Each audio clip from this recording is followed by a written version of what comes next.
Every now and then, I see stories flash on the news, brief glimpses into faraway conflicts and crises, war, famine, refugees, images that, unfortunately, have become all too familiar. We see them, acknowledge them, and then often move on, caught up in our own daily lives. But some stories are so big, so heartbreaking, so utterly devastating in their scale, they almost seem impossible to grasp. They defy easy comprehension, leaving us feeling overwhelmed and helpless. The Syrian war is one of those stories, a tragedy of immense proportions, unfolding over years, leaving an indelible scar on the world. It started in 2011, with what seemed like just another protest, another uprising in a region simmering with discontent. People wanted change, dignity, a better future, basic human rights that had been denied for too long. They yearned for a life free from oppression and filled with opportunity. But that hope quickly turned into chaos, as peaceful demonstrations were met with brutal force, igniting a conflict that would engulf the entire nation. Cities that pulsed with life, vibrant hubs of culture, commerce, and community. Aleppo with its ancient history and bustling marketplace, Homs, a city known for its resilience and spirit, Damascus, one of the oldest continuously inhabited cities in the world, became battlegrounds, reduced to rubble and ash. I can't help but imagine waking up to the sound of bombs, not birds. The sheer terror of that reality is almost impossible to fathom, losing your home, your family, your sense of safety overnight. Everything you've ever known, everything you've ever worked for, gone in an instant. That's what millions of Syrians faced, forced to make impossible choices in the face of unimaginable horror. Let's talk numbers just for a second, because sometimes the sheer scale of the crisis needs to be quantified to truly sink in. Over half the country's population, more than 13 million people, a staggering figure that represents more than just statistics, have been forced out of their homes, displaced within Syria, or seeking refuge in neighboring countries and beyond. That's like everyone in London, Paris, and Rome, suddenly finding themselves without a place to call home, all suddenly homeless, stripped of their possessions and their dignity. Families squeezed into tiny tents in overcrowded refugee camps, struggling to survive the harsh conditions.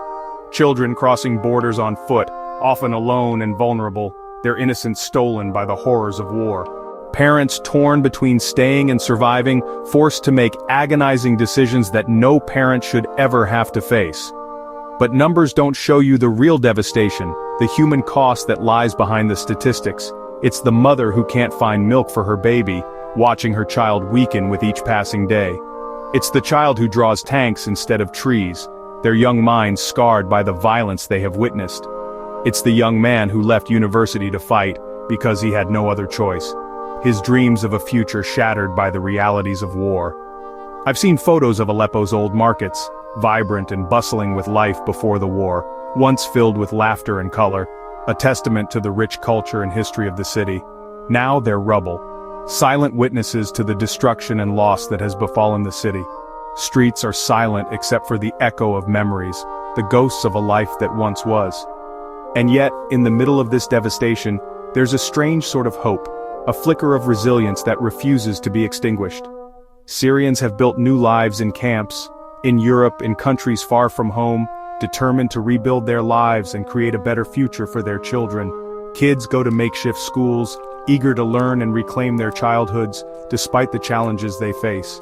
Families celebrate birthdays in tents, finding moments of joy and connection amidst the hardship. They hold on to old recipes, old songs, old jokes, even when everything else is gone, preserving their cultural identity and passing it on to future generations. But the pain doesn't disappear, the scars of war run deep, and the healing process is long and arduous. The trauma, the longing to return, the questions that never get answered, they linger, casting a long shadow over their lives. And while the world scrolls past these headlines, often desensitized to the constant stream of bad news, Syrians wake up each day hoping it might finally end, clinging to the hope that peace will one day return to their homeland. So next time you hear about the Syrian war, remember, it's more than just a fleeting news item. It's not just a news story, a distant conflict that has no bearing on your life. It's millions of lives, forever changed, still waiting for peace, still hoping for a chance to rebuild their lives and their country.